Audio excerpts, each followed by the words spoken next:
Hi, so we're here with AGP, and we're gonna teach him about common ancestry because, he's 2 years younger, so he doesn't know anything. Absolutely not. Yeah. I know nothing about common ancestry. So we're gonna start with what is common ancestry. Brittany, do you wanna start? So with I'd that? like to know Andres' opinion, what's common ancestry? Well, it's my understanding that common ancestry represents a phenomenon in which two diverse organisms are interconnectedly related due to coming from a similar evolutionary ancestor. Yeah, you're somewhat there. But Along the lines, but it's more complicated. So common ancestry is essentially like the sudden departure of species over time because of genetics or mutations, things like that, the environment. And those organisms eventually develop into their own species and grow out of that common ancestry. But yeah, you're correct. So we decided to choose an eel and compare it to a human. Yeah. So we would like to know. The eel belongs to the. You're part of the fish. They're fishes. Yeah, that makes sense. Eels look pretty fishy to me. Okay. Yeah, Eels they are fishes. They're pretty fishy animals, yeah. We would like to know They go like this. your opinion about eels and humans and if they're related. If you know which common ancestor they would be most closely related to, or when they separated. Well, given that eels are fish, and humans aren't really fish, I'd assume that they must have diverged evolutionarily a very, very long time ago. Yeah. I would be pretty surprised if the genetic similarity was, say, over 80%. Yeah, but what do you think the animal looked like? Oh, originally, the Yeah. animal they were descended from? Yeah. The eels? And us. Oh, us. Both of us. I mean, this is such a long time ago that I'd assume. I mean, it's hard to say, right? Because it's possible, for example, that eels were originally land-based and then they became the aquatic. other way around. We were water-based. We were water-based, and then I'd assume that the common ancestor would be fishy. It would probably have some fins. Yeah. Swim. He actually looks like the Loch Ness monster.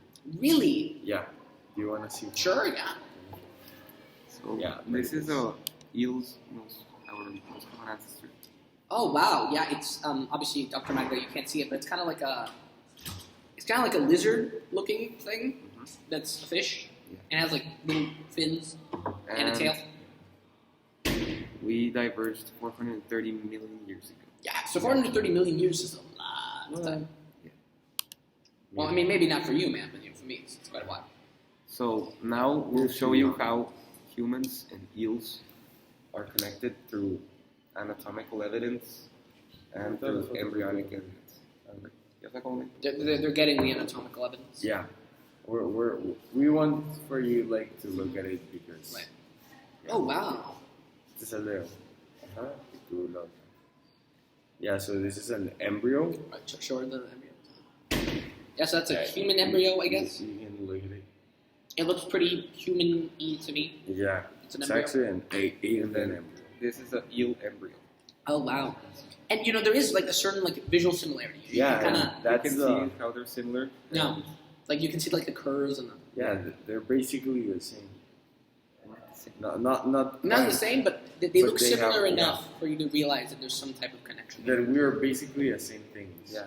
And also recent studies shown that That what?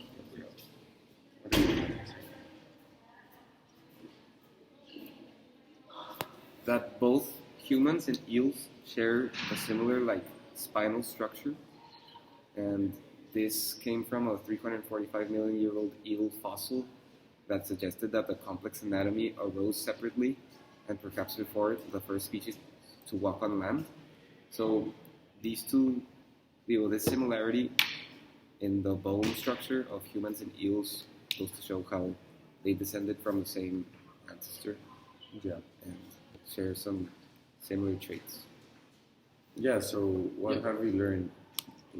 Well, I've learned a lot. I actually think that that humans came from aquatic organisms, I think, is very interesting.